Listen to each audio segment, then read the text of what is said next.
Hello दोस्तों, कैसे हैं आप सभी लोग। मैं अरुण सिंह राजपूत आशा करता हूं आप लोग स्वस्थ होंगे, मस्त होंगे और अपनी पढ़ाई को लगातार कर रहे होंगे। मैं आज आप लोगों के लेके आ गया हूं इतिहास का चैप्टर नंबर 4, जो कि चैप्टर का नाम है औद्योगिकरण का युग, यानी कि द एज ऑफ इंडस्ट्रियलाइजेशन। तो इनके मैं बहुविकल्पी प्रश्न लेके आया हूं, तो आइए जल्दी से शुरू करते हैं। प्रश्न नंबर आपका 1 दिया है। भारत में 1911 में अधिकांश उद्योग निम्न में से किन राज्यों में स्थापित किए गए। ऑप्शन का दिया बम्बई और मद्रास, ऑप्शन का दिया बिहार और उत्तर प्रदेश, ऑप्शन का दिया बंगाल और बम्बई, ऑप्शन का दिया तमिलनाडु और पुडुचेरी। तो आप सभी लोग जानते हैं जब 1911 में अधिकांश उद्योग निम्न में से बंगाल और बम्बई राज्य में स्थापित किए गए थे। बंगाल और बम्बई राज्य। प्रश्न नंबर 2, दो जादूगरों की तस्वीर इंग्लैंड प्रिंटर्स में कब प्रकाशित हुई थी। तो आप सभी लोग जानते हैं 26 जनवरी 1901 को दो जादूगरों की तस्वीर इंग्लैंड में प्रकाशित हुई थी। तो यानी कि आपका हो जाएगा का वाला, ये गलत मार्क हो गया है का। आगे बढ़ते हैं। प्रश्न नंबर 3, लेबल ही चीज़ों की गुणवत्ता का प्रतीक था। जब किसी लेबल पर मोटे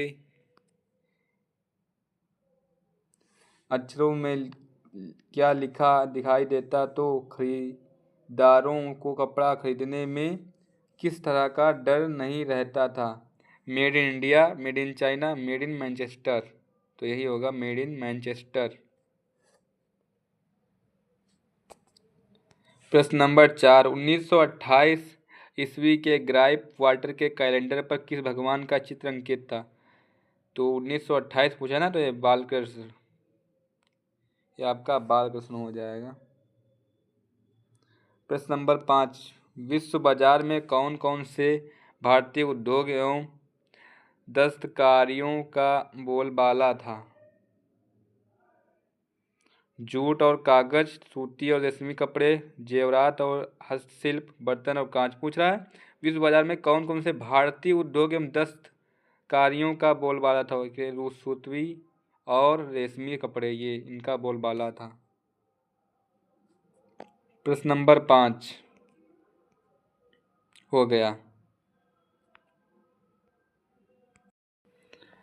प्रश्न नंबर 6, 1860 ईस्वी के दशक में बुनकरों के सामने कौन सी समस्याएं खड़ी हो गईं। उन्हें अच्छी कपास नहीं मिल पा रही थी, ये भी एक समस्या थी। उन्हें मनमानी कीमत पर कपास खरीदना पड़ रहा था, ये भी एक समस्या थी। कारखाने में बने कपड़े बाजार में भरे रह पड़े थे, ये भी एक समस्या थी। यानी कि इसमें घा होगा उपरोक्त सभी, उपरोक्त सभी।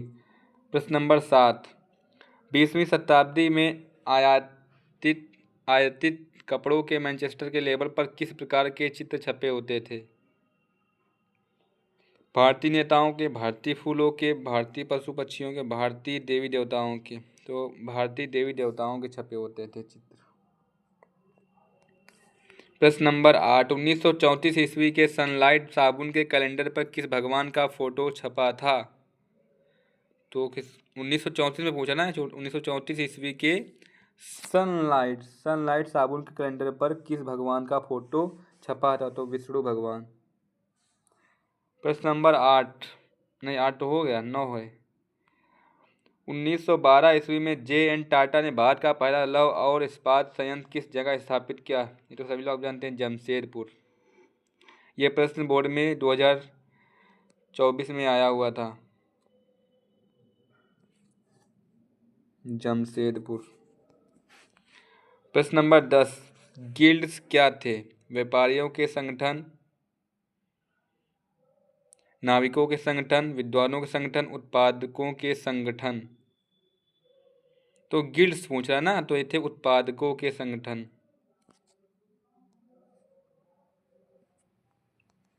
प्रश्न नंबर 11, औद्योगिक क्रांति किस देश में प्रारंभ हुई थी। ऑप्शन आपका दिया है, का दिया अमेरिका, का दिया यूएसएसआर यानी कि रूस, और गा दिया इंग्लैंड और गा दिया चीन। ये प्रश्न आपका है 2020 में। तो जो NZ सेट है उसमें आया है, ये पूछा गया। औद्योगिक क्रांति किस देश में प्रारंभ हुई थी? तो आप सभी लोग जानते हैं, इंग्लैंड में। हमारी आज की वीडियो में इतने ही प्रश्न थे बहुविकल्पी। आगे मैं आप लोगों के लिए बहुविकल्पी प्रश्न जो अगले लेसन हैं उनके भी लाता रहूँगा। लेकिन बच्चों आप लोगों को सपोर्ट करिए, सपोर्ट नहीं करेंगे तो कैसे काम चलेगा। अगर आप लोग उनको मेरी वीडियो अच्छी लगती है तभी सपोर्ट करिए, अन्यथा मैं नहीं, ज़बरदस्ती नहीं है। अगर वीडियो अच्छी लगती है आप लोगों को तो सपोर्ट करें और हमारे चैनल को सब्सक्राइब करें, वीडियो को लाइक करें। मिलते हैं अगली वीडियो में, तब तक के लिए जय हिंद, जय भारत।